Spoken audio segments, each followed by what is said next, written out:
NCP सांसद सुप्रिया सुले ने आज मुंबई में महामानव डॉक्टर बाबा साहब आम्बेडकर जयंती पर उनका अभिवादन किया। इस मौके पर पत्रकारों से बात करते हुए उन्होंने भारतीय अर्थव्यवस्था पर गंभीर चिंता व्यक्त की। साथ ही उन्होंने शरद पवार और अजित पवार की मुलाकात पर भी अपनी प्रतिक्रिया दी।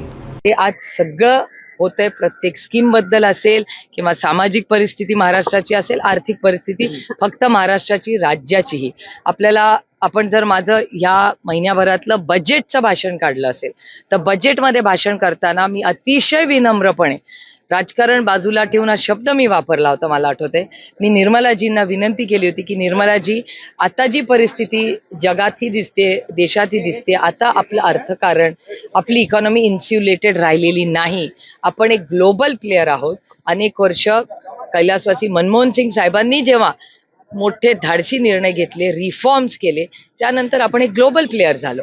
आणि अशा परिस्थितीत जे ट्रम्प ॲडमिनिस्ट्रेशन आणि त्यांनी घेतलेले काही निर्णय, याचा इम्पॅक्ट जगावर होणार आहे. त्याच्यामुळे आपण त्याच्या तयारीत असलं पाहिजे. मार्केट खूप फ्लक्च्युएट होतंय आणि मार्केट क्रॅशही होऊ शकतं. त्याच्यामुळे आपण याची खबरदारी घेतली पाहिजे. जगातल्या सगळ्याच देशात, म्हणजे अमेरिका असेल, चायना असेल, रशिया असेल, या सगळ्यांबद्दल. पण अर्थातच गेल्या दोन आठवड्यात मार्केटची काय परिस्थिती आहे हे आम्ही सगळं, आम्हालाही कळत होतं ना. मी स्वतः तर ना इकॉनॉमिस्ट आहे ना फायनान्स एक्सपर्ट आहे, पण हे मला जर कळत होतं तर सरकारला, केंद्र सरकारने का नाही ह्याच्यावर प्रिकॉशनरी मेजर आधी गेले, हा एक प्रश्न आहेच. ही महाराष्ट्राची संस्कृती आहे की साधारणपणे तुम्ही बघाल, जेव्हा महाराष्ट्रामध्ये मग वसंतदादा शुगर इन्स्टिट्यूट असेल, आपली सामाजिक कामं आणि आपलं राजकारण, ह्या दोन्ही महाराष्ट्रात कधीच कोणी गल्लत केली नाही. आणि कैलासवासी यशवंतराव चव्हाणांचे संस्कार आमच्या सगळ्यांवर आहेत. आणि अर्थातच राज्याच्या हितासाठी, देशाच्या हितासाठी किती वेळा केंद्रातही तुम्ही बघितलं, राज्यात, म्हणजे जीएसटीचं बिल जेव्हा आम्ही पास केलं तेव्हा देशात एक मताने ते बिल पास झालं. त्याच्यामुळे राज्याच्या आणि देशाच्या हितासाठी रयत शिक्षण संस्थेमध्ये लाखो, मला वाटतं 3 ते 5 लाख मुलं आणि मुली शिकतात. ते एका संस्थेमध्ये आपण तिथे राजकीय आपले मतभेद हे बाजूलाच ठेवायचे असतात ना. संस्थांमध्ये जेव्हा आपण काम करतो ते एक सामाजिक कमिटमेंट असते आपली.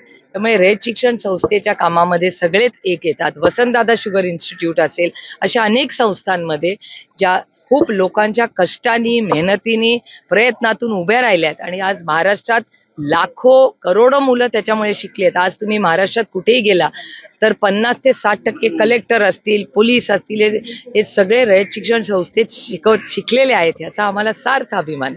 त्यामुळे चांगल्या हितासाठी जर सगळे येत असतील तर आपण त्याचं सगळ्यांनी स्वागत केलंच पाहिजे, कारण का महाराष्ट्र केंद्रबिंदू ठेवून हे निर्णय होतात. मेहुल चोक्सींची असेल किंवा या सगळ्या गोष्टीत माझी एवढीच सरकारला विनंती आहे, जे मी पार्लमेंटमध्ये बोलले, की फायनान्शियल फ्रॉड्स जेव्हा होतात, फायनान्शियल फ्रॉड्सला शिक्षा झालीच पाहिजे. पण पहिलं तुम्ही टाइम बाउंड मॅनरमध्ये ज्यांचे पैसे बुडालेत त्यांचे पैसे पहिले पूर्ण करा आणि नंतर त्यांना शिक्षा करा.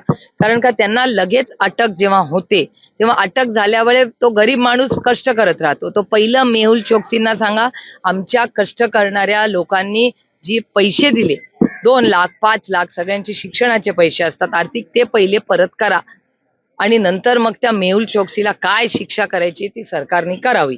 पण माझा आग्रह राहील की मेहुल चोक्सींकडे पहिले आपण वसुली करून घेतली पाहिजे आणि ती वसुली करून सरकारने गरीब कष्ट करणाऱ्या टॅक्स पेयरचे पैसे तातडीने परत केले पाहिजेत, असं माझं वैयक्तिक मत है. मैं हर साल यहाँ आती हूँ आशीर्वाद लेने, और हम सब महाराष्ट्र ने, देश की जनता, भारत रत्न डॉक्टर बाबा साहेब अम्बेडकर के विचारों से हम आगे चल रहे हैं. जिस तरह से इन सब ने बहुत बड़ा इस देश के लिए योगदान दिया है.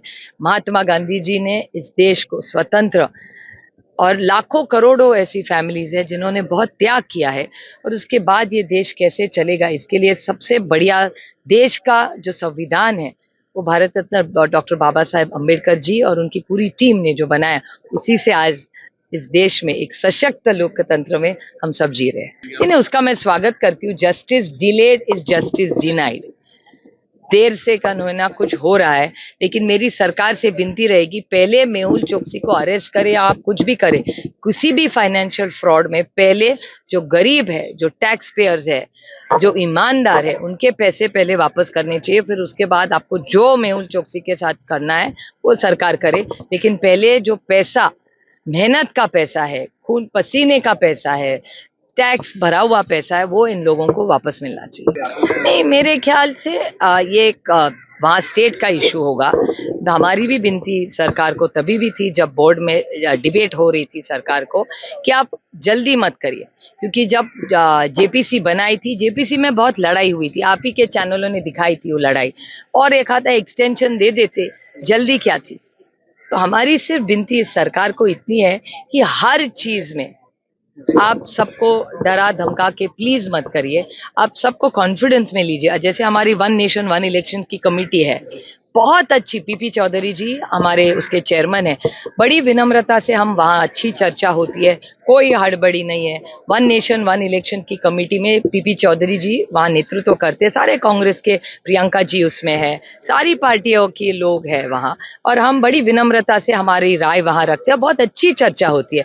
वैसे भी वक्फ बोर्ड में भी ऐसी अच्छी तरह से बड़ी विनम्रता से और चर्चा होती, एक आधा एक्सटेंशन दे देते, तो कोई हड़बड़ी करने की जरूरत नहीं थी। ये हमारी राय कल भी थी, आज भी है और कल भी रहेगी।